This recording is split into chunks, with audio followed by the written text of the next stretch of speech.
Hello everyone, I'm Brazen Eagle and thank you for joining me here. So today, we have a different type of article to discuss from themirror.co.uk. So a boy aged 5 with autism put on a record as a sex offender after hugging his classmates. Nursery school pupil Nathan was reported for hugging a classmate and his parents warned he would be placed on a record for the rest of his life, his family claim. So, a 5-year-old boy with autism was reportedly put on a record as a sex offender after hugging his classmate. Nursery school pupil Nathan was reported for hugging the child, and his parents warned he would be placed on a record for the rest of his life, his family claim. Nathan, who attends East Ridge Elementary in Chattanooga, Tennessee, USA, was allegedly accused by teachers of overstepping a boundary. Summary Putnam, Nathan's guardian, told News Channel 9 that she received a call from his teacher at the start of September. She said the teacher told her he had been accused of sexual activities for hugging a child and kissing another child on the cheek. I guess this is a picture of Nathan here. He doesn't look autistic or anything regarding things like Down syndrome or anything like that, but, interaction with a child can definitely tell you if he has any form of autism. But anyways, Miss Putnam said her son had no idea he had crossed any kind of boundary, adding, "He doesn't know what he's doing wrong." She said her son has now switched classrooms and teachers and is enrolled in special education services. In a Facebook post shared with a news outlet, Nathan's grandmother, Debbie Amick, questioned why the school wouldn't listen to the family or their doctor about the challenges the youngster was facing. She wrote, "It was disclosed that it will go in his record for the rest of his life that he is a sex offender." Wow. This child is autistic. He comprehends and functions very differently than your typical 5-year-old. What do you do? Another picture of him. Following up another picture of him.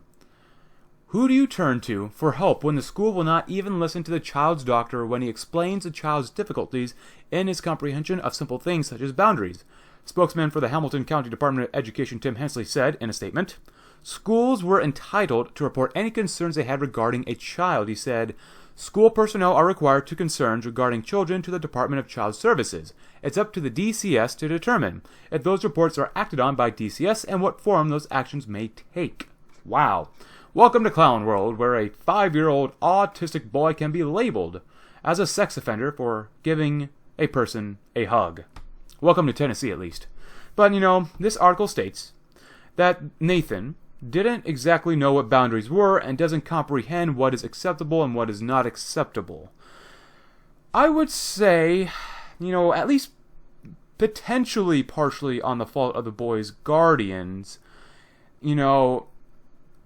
If you're a guardian for a child, then obviously you must be responsible for that child, and you got to teach your youngsters appropriate behavior to the best of your abilities, no matter how many times you must do that. Now, we don't know if this was just a one-time thing, a twice-time thing. We don't know if the boy ever did this in front of his guardians or not, maybe just in front of the teacher. I don't know. But what we don't know still, again, is how autistic Nathan is.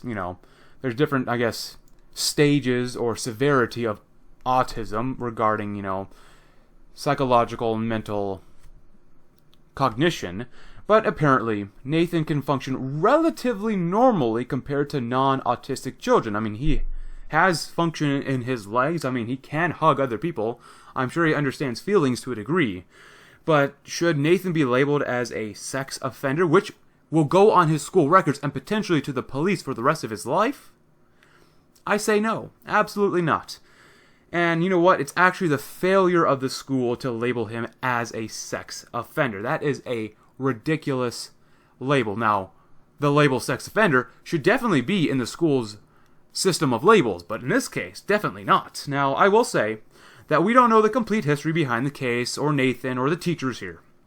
We could be dealing with an autistic boy who has never been to school before, even preschool. This might be the first time that Nathan is in an environment where there are other kids his age. He might not know what he is doing. He might not know that he crossed a boundary. Now, that being said, maybe the school didn't have enough time to test Nathan here or assess how severe his autism is. It is only September. But regardless, the school should have had at least some sort of prior knowledge that the child here, Nathan, has at least a mild form of autism, and the school should have acted on it immediately and potentially placed him in a special education classroom. Now, that being said,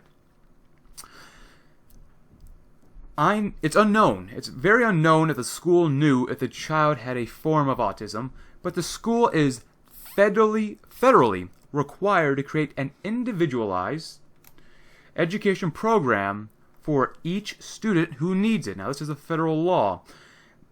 This means that if a child has any sort of disability, then that child, here we're talking about Nathan, will be given a supposed specialized attention form, or at least more specialized attention from each teacher that he or she interacts with. If a teacher does not follow an individualized education program at all, or even partially, then the teacher can be arrested and thrown in jail.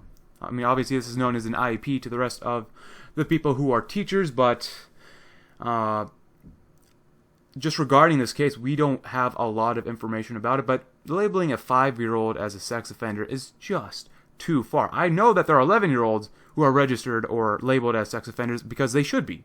But for this case, for Nathan, he's 5 years old, he's autistic. That's a no-go. That's a no. But anyways, it's a crazy time to live in a world where a 5-year-old autistic boy can be labeled as a sex offender for hugging another classmate. But with that in mind, thank you very much for watching. I'm Brazen Eagle, and I hope you have a great day.